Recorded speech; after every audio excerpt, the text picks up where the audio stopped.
সেইটো ইস্যু বনোৱাটো ভুল, কাৰণ চৰকাৰে ন্যায় দিব নোৱাৰে, ন্যায় কোৰ্টত দিয়ে। আৰু 3 মাহ কিয় অপেক্ষা কৰিব লাগে, কিজানি তাৰ আগতেই হৈ যায়। ডে টু ডে হিয়াৰিং চলি আছে, ফাষ্ট ট্ৰেক চলি আছে। জুবিন গাৰ্গৰ খুৰাকৰো মই ষ্টেটমেণ্ট দেখিছোঁ যে আমাক কংগ্ৰেছৰ পৰা ন্যায় নালাগে, আমাক ন্যায় লাগে আদালতৰ পৰা। এইটোতো 100% নহ'লে মেনিফেষ্টোত তেওঁলোকে কিয় জুবিন গাৰ্গৰ নাম উল্লেখ কৰিব? জুবিন গাৰ্গেতো জীৱনত এটাই কৈছিল, পলিটিক্স নকৰিবা বন্ধু।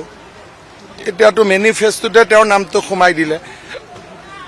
তাৰমানে জুবিনৰ আত্মাকো আজি কংগ্ৰেছে এক প্ৰকাৰে অপমান কৰিছে।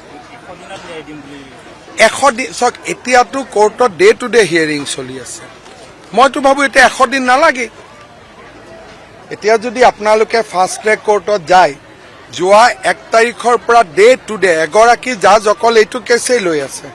না টাইম দিছে, না শুনানি পিছুৱাই দিছে। 10টা বজাত বহে, 5টা বজালৈকে। গতিকে মোৰ জানাততো 100 দিন নালাগিবই, খুব সম্ভৱ। সেইটো ইস্যু বনোৱাটো ভুল, কাৰণ চৰকাৰে ন্যায় দিব নোৱাৰে, ন্যায় কোৰ্টত দিয়ে। আৰু 3 মাহ কিয় অপেক্ষা কৰিব লাগে, কিজানি তাৰ আগতেই হৈ যায়। ডে টু ডে হিয়াৰিং চলি আছে, ফাষ্ট ট্ৰেক চলি আছে।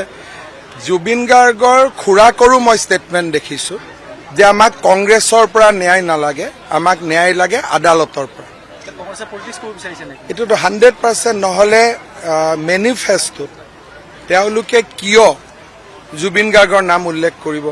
জুবিন গাৰ্গেতো জীৱনত এটাই কৈছিল, পলিটিক্স নকৰিবা বন্ধু। এতিয়াতো মেনিফেষ্টোতে তেওঁৰ নামটো সোমাই দিলে। তাৰমানে জুবিনৰ আত্মাকো আজি কংগ্ৰেছে এক প্ৰকাৰে অপমান কৰিছে। 100 দিন চাওক, এতিয়াতো কোৰ্টত ডে টু ডে হিয়াৰিং চলি আছে। মইতো ভাবোঁ এতিয়া 100 দিন নালাগে।